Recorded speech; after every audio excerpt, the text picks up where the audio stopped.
Mambo ni mazito.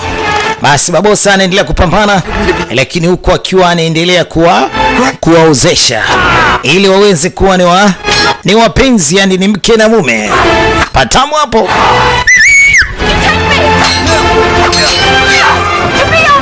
Nimekubali kuwa mkeo, nimekubali kuwa mume wako, yani kwa shida na raha niko tayari kabisa.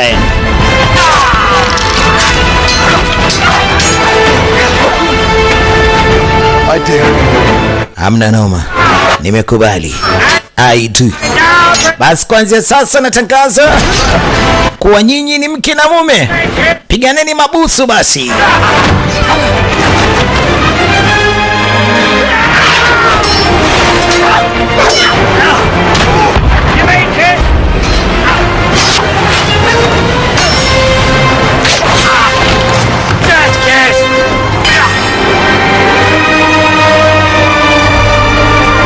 Mabusu kama yote. Yes sir.